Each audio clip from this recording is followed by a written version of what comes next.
Welcome everyone. Thank you for joining today's webinar. My name is Sunandini and I'm an entrepreneur and have been associated with Inside IIM as a video producer since 2022. The agenda of this webinar is to create awareness about how people from various backgrounds and skills end up doing an MBA to start their new chapter of life.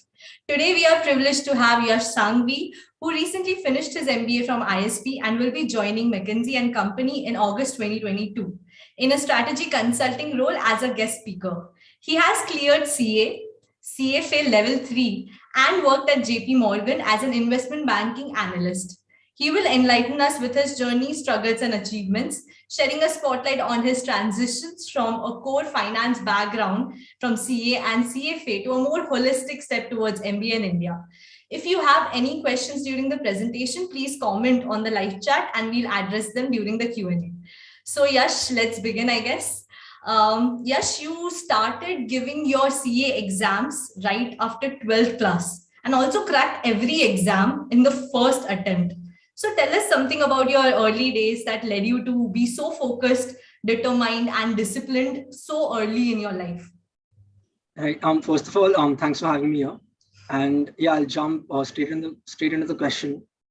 So basically, I grew up in a business family. My father and grandfather were keen investors.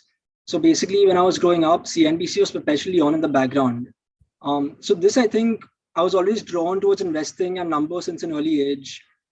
So hence I decided to, focus on business and investing. And after talking to a lot of people like in the 12th grade about what career options I can choose to maybe look at an investing career, I felt that CA would be the best way to kick my career off. So that's basically how I sort of decided to go ahead with, doing my CA, because I was always keen on investing and finance in that sense. Also, I think when it comes to, when I was younger, I played a lot of competitive football. I played football for Maharashtra and professional clubs in Bombay. So there was a rigorous schedule, rigorous training schedule. And so this basically sort of instilled discipline in me, I feel. And also I felt that also gave me a competitive edge because I sort of hated being on the losing side even in training. So this always motivated me to, just go out there and give my best shot. So yeah. So to understand, what was your age when you started studying for CA? This was right after 12th. So I'll be like 17 basically, yeah. Okay, so if you had to explain a day in the life of a CA candidate, what will you tell us about that?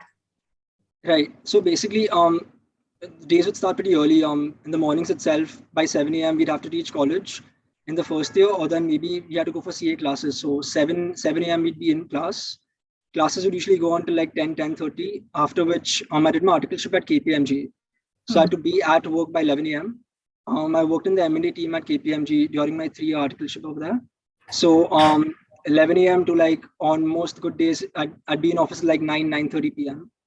That would be like where I'd be working throughout the day. And then in the night, probably I'll go and catch up on a game of football or meet my friends.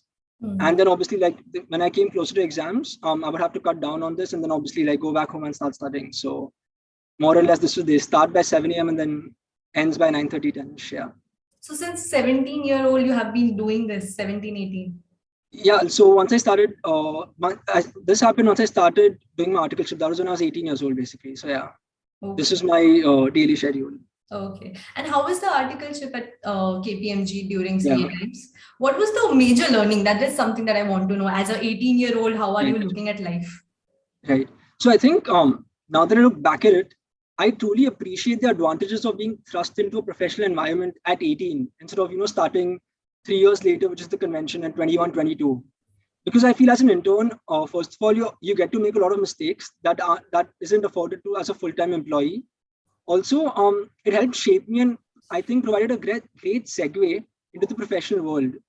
It was a massive learning curve in the sense that I got to work directly with partners. I got to attend client meetings, worked on financial models and Excel, PowerPoint very early on in my career. So this basically, to be thrust into such a high pressure working environment really sort of opened my eyes and dispelled a lot of myths. So for example, I obviously knew that hard work was obviously key to furthering my career. But then only after joining Kpmg and actually working in a professional environment, did I realize that soft skills are also very important. How we present ourselves, how we sort of make our presence felt is also, I felt, very important. And that's something I picked up on as an 18-year-old early on at Kpmg. So can you just explain maybe with an example what soft skill you are Yeah. talking about? So I think when it comes to like this, realized at JP Morgan, it's always about being proactive and contributing not just to what you're giving, but going over and above. So that's something I realized at Kpmg when a lot of people come as an intern, they see you more as a friend than as an employee, and they give a lot of advice. So Hmm. it's not about like just doing what you're asked to do and then going home. It's about being more proactive when it comes to work, helping in uh, non-client deliverables as well, like such as organizing trainings, helping onboard new interns as well. So these kind of things, I would never have known that I'm supposed to do them had I not sort of spent those 3 years at KPMG, basically. Okay. And I saw that you also did CFA. Right. And I want to understand the gap between these two. Were it interlapsing with each other? And why CFA after your CA? Yeah. So basically, I did my CFA because a lot of my friends and seniors at KPMG were doing CFA. So I was like, might as well give it a shot as well and see how it goes. Secondly, like I said, I was always interested in finance and numbers, and CFA is more focused on investment management, while CA I felt was a more holistic course that didn't really like go as deep into investment management as CFA did. So that's why I felt like might as well, like if I'm studying anyway right now, might as well give CFA a crack as well. And yeah, things turned out pretty well, luckily. So yeah. So from there you went to JP Morgan, right? And Yeah. what is the journey like? Why did you change it from KPMG to JP Morgan? Right. So basically, KPMG was a 3-year internship that I had to do mandatorily as part of my CA course. Hmm. So once I was done with that, and I cleared CA, I really enjoyed my time there. I was like, I worked a lot in M&A at KPMG. So I wanted to like continue working in M&A at a sort of a bigger bulge bracket bank. And that's when JP Morgan came into the picture. And I sort of decided that, yeah, might as well, the work would be more or less similar to what I did at KPMG, but obviously at a larger scale because JP Morgan is sort of a bulge bracket investment bank. So when I got the chance, I put in my interview application, and yeah, that's why I decided to go to JP Morgan. Okay. And if I had to differentiate your role in KPMG versus your role in JP Morgan, as in the executionary role that you actually did, Right. so how will you differentiate these two? So I think the biggest difference would be the fact in terms of responsibility. At JP Morgan, obviously, because I was a full-time employee and an analyst, there was a lot of responsibility on my shoulders to carry out work independently. That I didn't really have that at KPMG because as an intern, you always have people checking your work, and there are layers between you and the managing partner and the managing director who always vet your work and then you go on. Also at JP Morgan, I got a lot of chance to interact directly with the clients, which is something that especially in my initial years at KPMG, I didn't get to do. So I feel more or less the work was same when it came to M&A because I did M&A at KPMG and JP Morgan both. M&A But is merger and acquisition, right? mergers and acquisitions, investment banking, yeah. Hmm. So that's what I did at both the firms. But I felt at JP Morgan, there were two things different. One was the responsibility, and two was the scale. Like the kind of deals you worked on are a lot bigger than the kind of deals you worked on at KPMG. So Okay. yeah. And what about the role? Like practically, if you had to sit in a laptop and do something, so can you just explain that maybe? Right. So the roles both at KPMG, JP Morgan were pretty similar. So basically, I had two main roles apart from the BD work that we used to do. So that would basically be pitching and execution work. So I'll start with pitching first. Hmm. Pitching was basically you prepare like a teaser, Hmm. like an information memorandum with a PPT, and you go on to clients and sort of pitch of business to them. Like for example, if I want to go to like say a Tata, and I Hmm. know they're looking for acquisitions in the market right now, I'll maybe make a presentation on which companies they can acquire and then go to them and tell them why they should acquire so and so companies. So that would basically be the pitch work. And execution would basically be once, let's say we convince Tata that, okay, fine, we are the right bankers to help them acquire the company we spoke to them about in the pitch. And then basically once we sort of are onboarded as their advisor, the execution would be the entire end-to-end process, right from initiating conversations with the target company to then deciding the valuation at which we should acquire the company and then negotiating with them. So basically seeing the deal through to the end would be the execution work. Yeah. Hmm. And you were promoted after 6 months of this, right? Right. Yeah. What is it that the employers saw in you that you were the only one who was promoted then and so Right. soon? So I think again, like I feel there were three main reasons why I sort of, and I remember talking about this with my MD when he actually promoted me. So there were three main reasons why I feel that I sort of had an edge One was the proactiveness. I was always up for work. I always volunteered to work on multiple projects. So the downside was this meant that I have to spend my weekends in office, but I was ready for it. Secondly, I feel that having already worked on similar stuff at Kpmg, this is where my internship I feel really helped. I sort of adjusted faster to the work environment compared to like the newer recruits who sort of joined with me. And for them who this was the first taste of a professional experience. And finally, I also made time to help others and volunteered to help with trainings for new joinees and helping with interview processes as well. So I think these three reasons combined helped get me promoted in 6 months itself. Okay. And as you said in Kpmg, you learned about soft skills and you were 18-year-old. Now I think you are 21. Is it right? When I was at JP Morgan, yeah, I was 21 that time. So at that time, what is the thing that you took from this place and you left after 2 years? Yeah, so I think the biggest learning was how to deal with the immense work pressure. At JP Morgan, the work pressure, the working hours were extremely intense. The deadlines were crazy tight and there were very short turnaround times. So basically, what I learned is basically how to work well under pressure and how to come up with a good output even if the time duration is short. Basically, so I think that would be my biggest learning at JP Morgan. Okay. And if I'm not wrong, so after 2 years of this, you decided to leave everything and go for a startup culture. Yeah. So that was. I want to understand your thought process. Why did you leave everything? Yeah, that was quite the drastic move.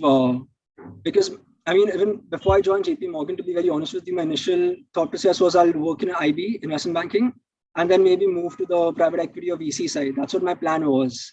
And then obviously to then join the startup was obviously a completely different trajectory that I took. So I feel the major reasons why this was one, at JP Morgan, we worked closely with the client's internal strategy teams on the deal valuation, the deal structure, and the overall engagement. So this exposure fueled my interest in roles that solved cross-functional business problems across a firm's value chain. I realized that I want to see how it is on the other side of the table, try getting my hands dirty, basically, and understand how businesses actually work. And the role that I was offered at Fuel also actually excited me. It was a very different challenge from what I'd done earlier. Finally, I think, like I said earlier, I come from a business background. So my family also encouraged me to sort of take this very different kind of role because they felt that if I want to do something on my own later on, working at a startup and in a business focused role would help me much more than working in a finance focused role. So because of these three reasons, I decided to just take the plunge and see where it goes. And what is the startup, Fuel India? What is it about? Yeah, so basically, we were a luxury fashion startup. Basically, we're like a shopper stop, but only for the luxury retail space where we sold clothes like by Sabyasachi, Masaba, Vikram Fadnas, basically by leading Indian designers. And we had sort of a niche in the luxury fashion space over there. So that's what we did. Okay, I have a big question now. I really don't understand this. You went from JP Morgan core finance to luxury fashion. Yeah. So why luxury fashion? How did that even come up? Right. So at JP Morgan, I also worked with a few fashion companies and fashion houses when it came to like advising them on M&A and the IPOs. So I had an inclination of the luxury industry and I had worked on this before.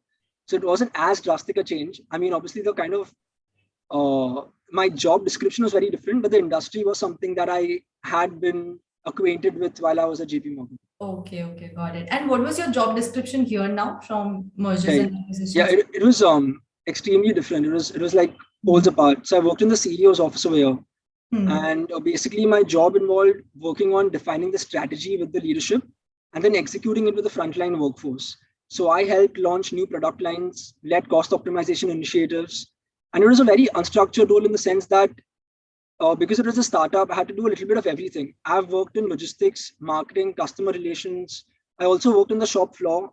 So this was something very different from, Excel and PowerPoint work that I did at JP Morgan. And why did they take a bet on you? They could have chosen someone from a business background or an MBA person, maybe. Right. So I think I was talking to like the founders, and what they said, they were extremely impressed by two things. One was my knowledge of the industry. Given the fact that I had worked on a few deals at JP Morgan, like I said, I was very well acquainted with the business side of things when it came to the fashion industry. So they were pretty impressed by the depth of my knowledge. And secondly, they felt that I was pretty driven. They were pretty impressed by what they saw as an eagerness to learn. So for these two reasons, I feel they decided to like take a punt on me and take me on board.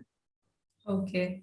And so it's a startup. So I want to understand the difference in basis of culture, the colleagues you faced. Because in JP Morgan, it was way structured. You would have a hierarchy also there. So the difference between the cultural backgrounds of people, colleague, and the business itself. So how different was it? Yeah, again, like completely different. So like you mentioned, JP Morgan was a lot more structured, while in a startup culture, it's extremely unstructured. There is no hierarchy, like you said. The culture is very different. Also, when it came to like the working hours, it was more flexible, more of a laid back culture. Same with the dress code. So at JP Morgan had to dress formally. But at Fuel, I think dressing formally was looked down upon. Like people were like, you're overdressed to come to work. You need to like just wear a t-shirt and like a jeans and come to work. So these smaller things that I felt were like a bit of a cultural shock for me in the initial stages, because it was, again, like I said earlier, very laid back, a very different culture, very easygoing lifestyle I felt, compared to like how JP Morgan was very hierarchical. Okay. And since you was working since you were 18-year-old, do you feel that you were a bit different here than your colleagues of the same age? I felt when at Fuel, I was one of the youngest people to join those years office. A lot of the people had done their MBAs and were sitting over there.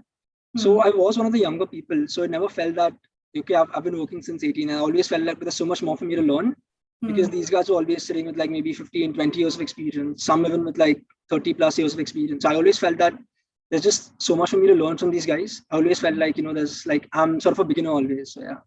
Okay. And how did this startup life affect your career? Two big ways. I think first and my biggest learning was the fact that I joined Fuel in 2019. So basically, I was there when the pandemic hit us, and we are mostly a retail focused company. So we have a lot of physical stores through which we sell our clothes. So obviously, when the pandemic hit us, our stores were shut down. Our financials were hit. Business fell to almost zero. And obviously, at that point in time, you don't know what the future holds. So being there on the ground in such a situation, I learned a lot about dealing with adversity, how to sort of get myself out of difficult situations, and a lot about leadership as well, about how to basically, as a leader, what you need to do to basically motivate your team when you're stuck in such situations. So I think that would be my biggest learning over here. Secondly, I realized that I really enjoyed solving business problems and helping different companies grow, which is very different from what I did at JP Morgan, which is more of just Excel and PPT work. I realized that, okay, fine, maybe something like a problem at Fuel that I helped solve was how to reduce customer returns, or how to reduce delivery time, or even something like how to basically, how can the business expand so as to grow revenues and profits. So I realized that this is my true calling. It's something I really enjoy doing. And I feel that in that sense, it had a big impact on my career, because now like I moved completely away from finance. I went for my MBA, and now I'm in a consulting role, which will be joining soon. So these are the two broad ways I felt that it affected my life. Okay. But listening to this, I feel like you worked before. You got the experience of soft skills, team building, and learning more things about this. Then you went into technical roles as well. And now you worked in business also. What is it that you thought that MBA will give you in return? Because normally people try to hike up and change from technical to a more management role, but you were already doing it. So what is Right. it that MBA came up into the topic and you pursued it? Yeah, that's a fair question. So when I was thinking about this myself, a few years back, basically in 2020, I realized that I might want to really do an MBA for three broad reasons. First one was, even though I was working in a strategy role now, given my CA and CFA and my JP Morgan experience, I sort of was typecast always as a finance guy, as a numbers guy. So I sort of felt that I needed to sort of break that stereotype, and realize that an MBA would really sort of help me do that. Secondly, it's only after working at Fuel in a strategy role that I realized that, okay, fine, I do have an aptitude for strategic planning, but there is just so much more to strategy than intuitive thinking. There is sort of, I feel, a method to the madness, a method that I need to draw, that draws from a robust but a flex. Sort of get that, I felt, and get a more structured classroom learning experience. I felt an MBA would help me in that front as well. And finally, I also felt the fact that coming from a CFA background, most of the people who I knew and my network was limited to like finance folks. I felt, especially after working in marketing and logistics as well, there's so much I can learn from people who come from very different backgrounds, like doctors, engineers, or even someone from a core marketing background. So I felt that an MBA would give me access to a lot of these people whom I would be studying with and spending sort of a year with. There's always so much I can learn from these guys. Just go and do an MBA as well. And what was your specialization? So I specialized in strategy and finance. Strategy and finance. Okay. Yeah. If you had to differentiate between MBA finance versus CFA, then how would you do that? Right. So I'll move on to like other aspects if you need. So academically, I feel MBA finance is just sort of focused not just on finance, but there's a lot more you can learn. Like I learned a lot about marketing, about operations, about strategy as well. While it gave me a flavor of finance, it didn't really dive too deep into finance because it's sort of, like it gives you a little flavor of everything. While CFA or a CA is obviously, since they're finance focused courses, I won't learn anything about marketing, operations, strategy over there. It's just core finance, and it sort of dives deep into finance basically. So I feel that was the biggest difference over here, basically, between the two. So you went from a specialized study course to a more generalized later on from MBA. Right, where I got exposure to, like I mentioned, a lot of different things apart from finance that a CA and CFA would never have given me, basically. Okay. And how about the corporate life? If you had to explain that, maybe like in JP Morgan. So before you went there as a CFA, and if I imagine that you go to JP Morgan again, but this time as an MBA finance grad. So what will be the difference in these roles? Right. So actually, there were two people from ISB who joined JP Morgan after the MBA, and I happened to interact with them when I was at JP Morgan. So they joined. So basically, I feel the difference would be again on two broad things. One with the position. After an MBA from ISB, I would join as an associate. While right after my CFA, I joined as an analyst. So that would be one difference. And secondly, again, the difference would be more in terms of the responsibility and what would be expected from you. The responsibility coming in as an MBA would obviously be a lot higher, and also it would be more of a managerial position. So being an associate, you also have a team under you, and you have to help delegate work and sort of guide them as well. While at an analyst level, I think it's more about just working on the projects you're given. Apart from that, when it comes to the core work, I don't think there's too much of a difference between joining after my CA or joining after ISB. But does MBA give you a more credibility and maybe salary hike? Both. Without a doubt, yeah. That's the reason why I myself went for my MBA, because like I mentioned earlier, I felt that I was getting typecast as a numbers and a finance guy. Well, an MBA helps me break out of that because of the perception that an MBA from a good university carries in India. So without a doubt, I feel that an MBA does sort of provide an edge, no doubt. And you did your MBA from ISB, right? Yeah. Why did you choose ISB? Right. So basically, for me, the options were to either go abroad or stay in India. And given the fact that when I applied, I had about 3.5 years of work ex, I felt I was a little on the older side to, take the CAT. So I decided to because my understanding, this is just based on what I spoke to a lot of people, was that the IIMs also have a lot of freshers. And with my kind of work ex, I'd be more suited to an ISB where I was bang in the middle of the average work ex criteria that ISB has. So hence I decided to take the GMAT over the CAT, and I applied to 3 schools because I was pretty sure about where I want to go. So in London, I applied to Cambridge and Oxford in the UK, and then I applied to ISB. So I got into all 3, and then I decided that I want to stay in India. And because I want to stay in India, then doing an MBA from ISB made more sense for me, and hence I decided to go ahead with ISB. Okay. Any particular reason you want to stay in India? 2 reasons again over here. One was I want to stay closer to my family. That's really important to me. So that obviously an ISB would help me out over here. And secondly, I felt, and again, I could be wrong, this is just my opinion, that over the next 10-15 years, India as an economy is going to do a lot better than the Western world. So there's a lot of scope to grow over here. And I decided to take the risk and stay back. So yeah. So you mentioned that MBA helps in networking. Can you give some real life example or incidents that makes this theory more concrete? Right. So for me, I think there are not too many examples that I would be able to come up with because I've spent only 1 year at ISB. But I can think of like a few right off the top of the head. One would be the fact that like I was mentioning earlier, got to meet a varied range of folks. So not just doctors, but lawyers, army veterans, engineers, and etc. Which as a CA, I never had the chance of meeting. So these were experts in every field. For example, when we had operations as a subject at ISB, I learned about it from a helicopter pilot who sort of flew for the Indian Army and was based in Siachen as well. So he was he knew how supply chains work for an organization like the Army. And he was really able to sort of help me out when it came to studying and getting sort of a first-hand sort of experience about how things actually work in the real world. So that was maybe one thing. Also, on my field, the ISB network alum base is also extremely helpful. So when I reached out to the alum base twice, basically, once when I was applying to ISB, and the second when I was actually preparing for my consulting interviews, I realized that alums were busy schedules. And finally, a third experience that sort of comes to mind about is the fact that during COVID, I mean, obviously, they were very hard times, but I felt and I could actually see firsthand the difference the alum network made, be it for fun, to like deal with their families who've been affected by COVID, or also to raise funds in general for the population.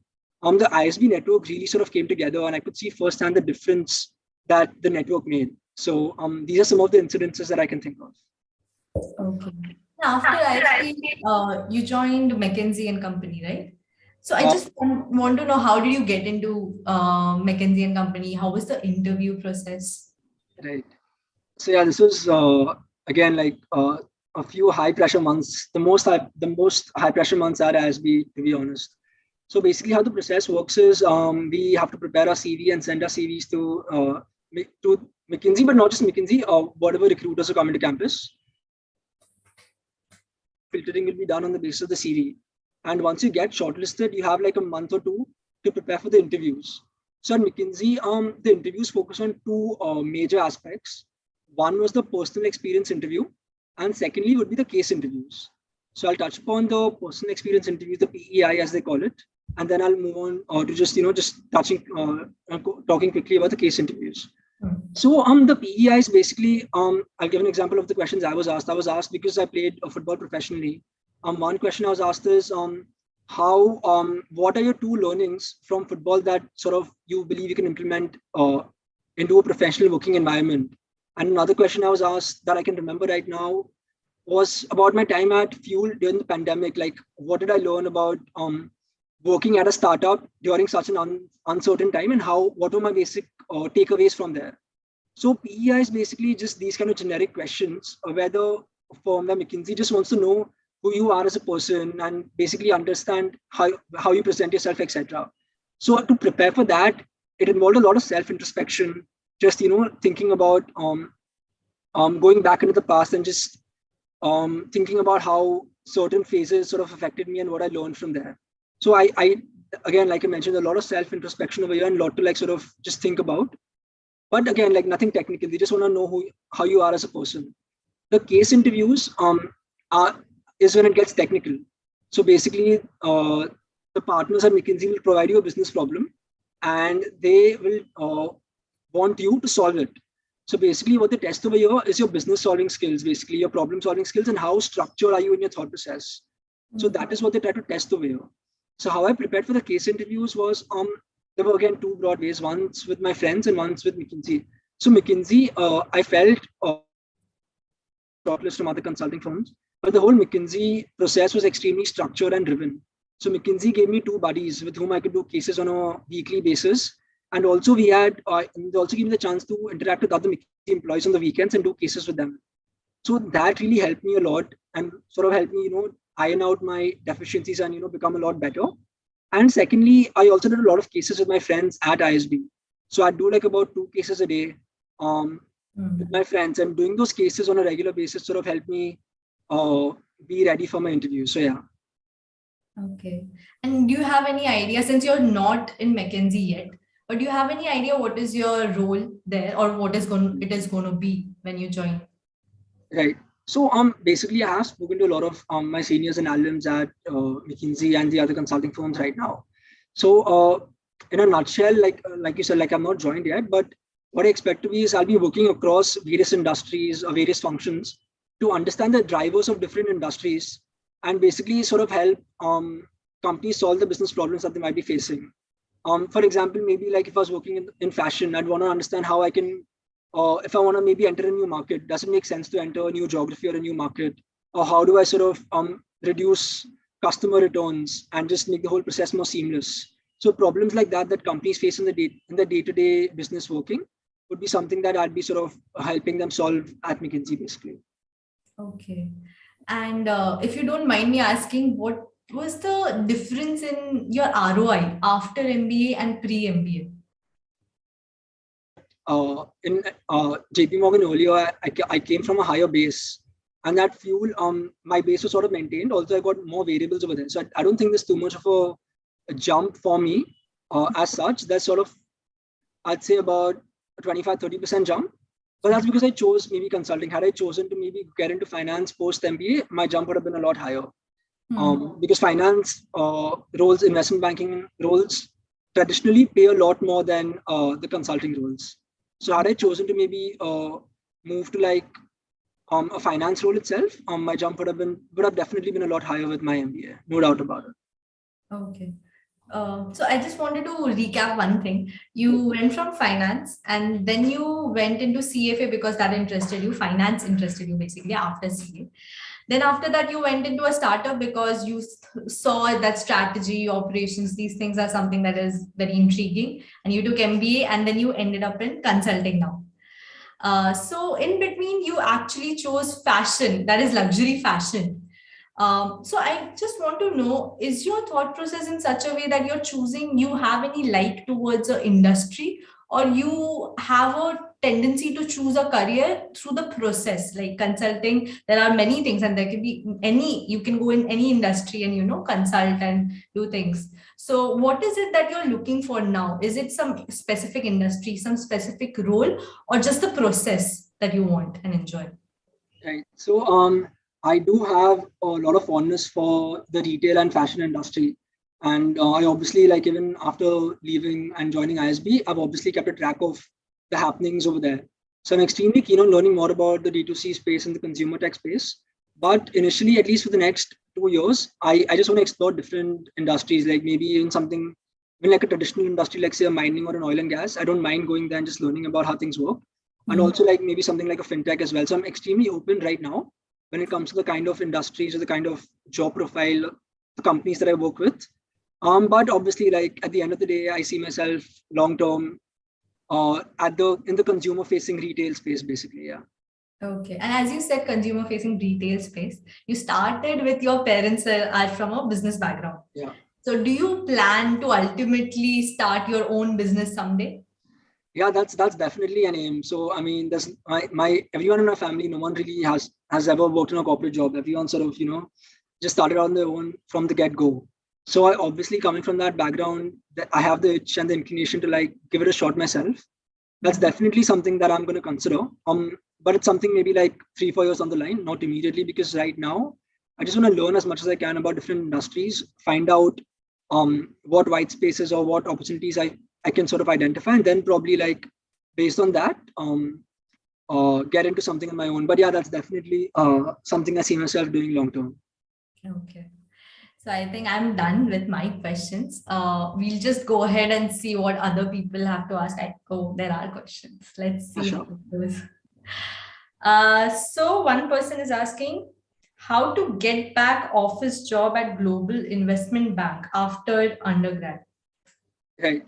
So at JP Morgan, at least when I look at how we recruited, it was basically four broad areas actually. So one was we'd hire MBAs from the IIMs. One would be hire CAs like me.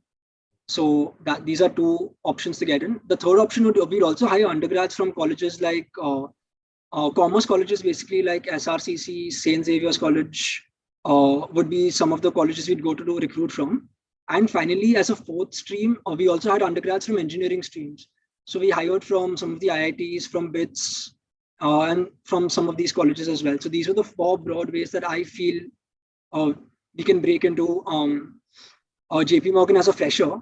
Another way that I saw a lot of people break in was they'd work laterally at some other companies in finance. And after getting some work ex of 1 2 years, they'd apply to JP Morgan and then we'd hire them as lateral hires. So that is also something that can be explored. Another question is, they're asking almost the same question, but here they're asking, if you're not from a tier 1 MBA college, what are the skills specifically that you can get from other experience maybe that is required to enter JP Morgan or McKinsey? Yeah, so I think your college really doesn't matter apart from the first job. Like after that, it's just about what you learn on the job is what I've figured out over the years. So even if I went from like a tier 1 college, basically I'd join basically a finance role or and maybe like a big four at some of the other Indian banks, because the skills and the kind of work that I do is more or less the same, I feel.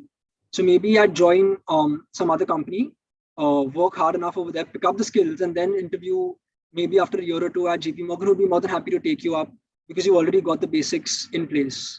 So if like you had to explain the skills specifically. For finance, two broad skills, Excel and PowerPoint. And Excel would be about modeling. You should know like your 3-statement models, basically. Financial modeling, that's going to be your bread and butter in Excel. There's nothing you can do to prep for that. You can just that's something you learn on the job. But if you want to if I had to break it down, it'd be just Excel skills, finance skills about basic accounts as to how the cash flow, balance sheet, and income statement work. And then if good to have is obviously good PowerPoint skills as well. Yeah. Okay. So one question is that a person is getting into MBA finance and he wants to know your steps to placements. Like how were you preparing before placements?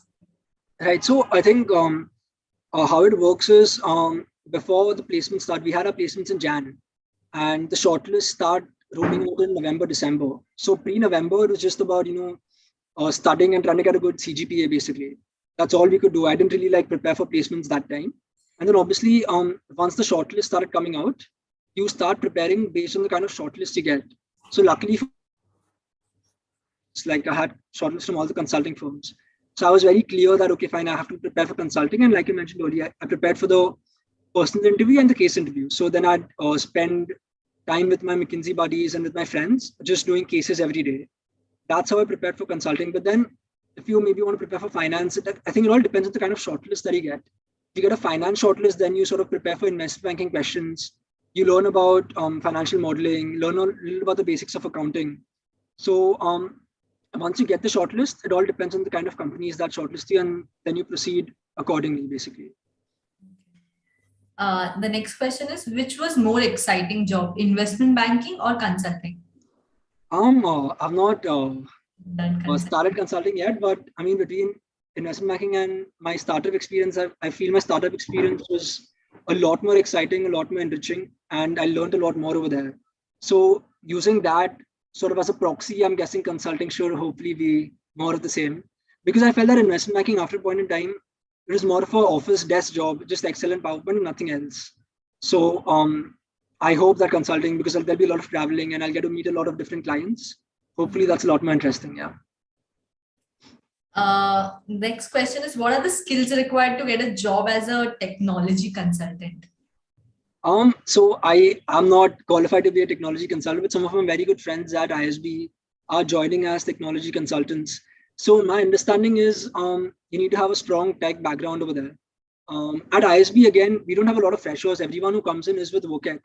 So two of my very close friends who are now joining tech consulting, both come from tech backgrounds. One worked with Deloitte and one worked with Accenture before coming to ISB.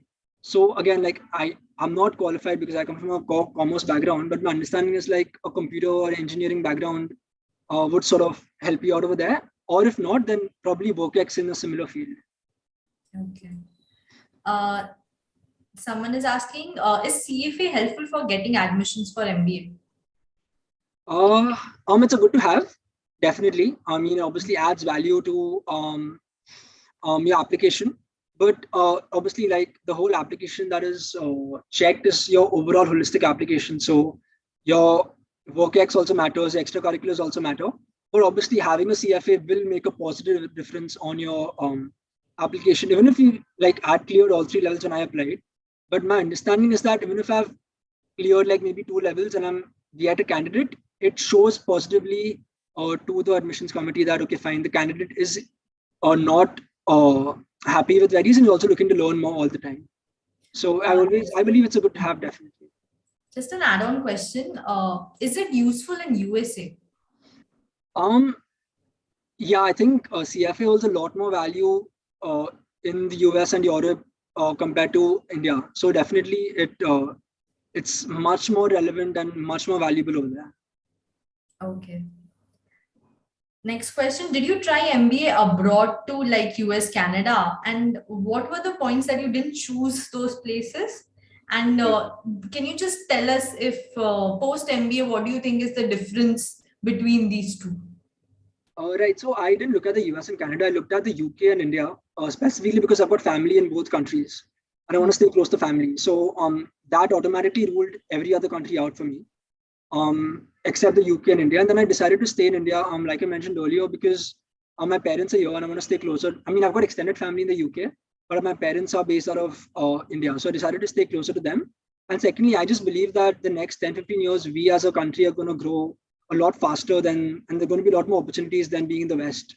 So I decided to like take that punt and stay back in India. So yeah. Okay. Next is, have you seen 15 plus years of work experience going for MBA or executive MBA? And what is your feedback on executive MBA? Have you had any experience with your colleagues, candidates in school or something? Yeah. So at ISB, I interacted both with people with like 10, 15 years of work ex who are doing the 1 year program with me, the normal, the PGP, as well as some candidates who are doing the executive MBA as well. So I feel that if you want, I think the executive MBA was more like a part-time thing. It wasn't like a full-time MBA. So it all depends on the candidate. Like if you're willing to take a year of work or lose that income for a year, then I'd say that a PGP, like doing the one, you get to interact with a lot of people who come from the younger age groups as well. And there's a lot that I feel even with someone with a 15-year work ex can learn from guys like me who come with a lesser experience. While on the other hand, if people aren't ready to like, take that year off, then an executive MBA also makes sense because then usually come only on the weekends and then interact more with people. Everyone in an executive MBA will be people with like 7, 8, 10 years plus of work ex. While in a normal MBA, I think you'll have to interact more with people of different age groups, so you can learn a lot more. I feel this is at ISB. If I go abroad, my understanding is that people with 10, 15 years of work ex usually they do an executive MBA. They don't really do the normal MBAs, the 2 year MBAs that the US and the UK schools offer. Okay, great. I think it's very informative. So the next is, if you had to say that a person has done a CA and after that he wants to get into maybe a more finance role. So what should he choose from MBA finance versus CFA? In India, definitely MBA. I feel like CA, I think is decent enough to give you a kickstart into your career. Like for me, JP Morgan happened because of my CA. And then obviously an MBA over a CFA is what I'd say in India at least. While in the US, working in investment banking in the US, they have not done the MBA, but they've done the CFA. So my understanding is that if you want to go abroad, then a CFA should do. You don't need to make the financial investment into an MBA. But if you want to stick around in India, then definitely by all means go get an MBA. Okay. And one is asking, can one change from software development to front office internally considering finance knowledge? I'm not aware of anyone who's made that switch. But I mean, a lot of the banks, even at JP Morgan, run internal mobility programs. So you can give that a shot, but I think it's a long shot. I'm not too sure about how it works, but at least when I was there, I've never seen anyone make that switch. Okay. There are a lot of questions for you, I guess. The next one is, will articleship in project finance be better than audit if you want to pursue IB profile later on? What profile, sorry? IB. Yeah, definitely. I worked in M&A when I was at Kpmg. I didn't work in audit. And I feel that those 3 years sort of really helped me when I actually started working at JPM. So yeah, no doubt about it. Project finance, or sort of if you can move more to an M&A focused internship, that'll be like super helpful. But even then, like a lot of my friends who did audit, they then moved to the TAS teams and FDD teams at the Big Fours, worked there for 2 years, and then moved to like more of investment banking focused roles. So that is also one option you have, like moving from audit to FDD, which is financial due diligence, and then from there move to investment banking. Okay. Next one is, the certification like CQF help to enter into quant or core finance roles? I'm not aware about CQF, so I think I'll have to ask this. I've not done it, and I don't know anyone who's done it myself in my network at least. Okay, please Google that, whoever it is. What were the skills required for a consultant job in the CV and interview? Can a non-MBA get into these big three companies? Yeah, skills required. I mean, I have no clue, because I think I'll be able to answer this 1 year later when I'm on the recruitment team and helping with the campus recruitments. Because I think what they look at least what they told us, they look at is basically a stellar educational background and good work ex and good extracurricular. So these three things basically something should look to like have on your CV. Education, good education, good work ex, and some nice ECAs, extracurricular activities to have. And so I had my orientation with McKinsey recently. They do hire from undergrad colleges as well. So there were people from IITs and SRCCs who joined directly as well. So they do hire from undergrad colleges as well. Okay. So if you look at your life back now, you did CA, then CFA, then MBA after a couple of years. So if you had to say or suggest a person who can do CA and then take a step to MBA and CFA versus just to intermediate CA and then directly move on to MBA or CFA. So what would you suggest between these two? Yeah, I've realized that a lot of people from the north, like Delhi, especially when I was interacting with them, they sort of clear into CA and then they move to like the colleges and then do the MBA. So that is obviously one track that's worked for them. While from Bombay and basically from Bombay, what I've noticed is most of us, we finish our CA and we then go about doing an MBA and CFA. So I think end result net is same. We more or less at the same place at the end of the day. So both are pretty viable options. But I'd say that if you're starting CA, then might as well finish the whole thing. There's a lot to learn. Also, if something you want to start up on your own, I feel that finishing my CA is going to make a big difference because I know a little bit about law, taxes, and accounting already. That I don't think an MBA would touch upon. So if I were in their shoes, I'd finish my CA basically. So the next one is, did you try any online certifications that helped you in your MBA? I didn't do anything of that sort, but I had a few friends who did Six Sigma and all. Their feedback was that it makes no difference. So, like, I think to keep it brutal but short, yeah, I don't think it adds any value. At least during my MBA, I didn't see any point of doing that. There was more than enough on my plate in terms of assignments, case competitions, etc. So not much time anyway to do other stuff. So is MBA directly from undergrad a good option, or do you need a work ex in between? Yeah, I mean, I want to get to IIMs, ABC, which are obviously like great colleges to go to. There are a lot of people after undergrad, like the ones who didn't do CA. They finished their BCom or engineering, and then they directly took the CAT and went to B schools. That's obviously like one very popular pathway in India. But looking back, I feel that the difference between a fresher and someone like me who comes with work experience is obviously I can come in like actually work now. Like I've actually worked in an office environment. So I feel that if I want to do an MBA, I would ideally advise people to work for a few years and then probably like, take a crack at it. But obviously in India, going as a fresher is also extremely popular and a lot of people do it. So yeah. Okay. One is asking, has CFA lost its sheen with too many charter holders there? Also, the lateral hires you mentioned from IB or MBA firms, how can you break into roles if your work ex, though, is not that relevant in finance? Can you do something about it? To answer the first question, I'm not too sure about CFA losing its sheen. And I think in India, a CA or an MBA has always been given precedence when it comes to finance roles vis-a-vis a CFA. So it's never really held that much weight, from my experience at least. But in the West, I feel if you really want to move abroad, then it might make sense. It actually has a lot of value, and people attach a lot of value to the CFA degree over there. But in India, I feel not so much. And come to the second part, basically, like if you don't have relevant work, except I've seen that happen at Kpmg. Needed to interview people who came from non-IB backgrounds, like someone who worked more like in a commercial banking background or like in project finance. If we felt that the candidate had like the relevant characteristics when it came to like education, and then we basically give them an interview and then judge them on the basis of the interview. So I took a few interviews at JP Morgan as well. And I remember interviewing people with a commercial banking background. I interviewed people who come from project finance as well. So they weren't in similar roles before JPM, but they were given a shot to interview with us. So yeah. Okay. I think the last question of the day.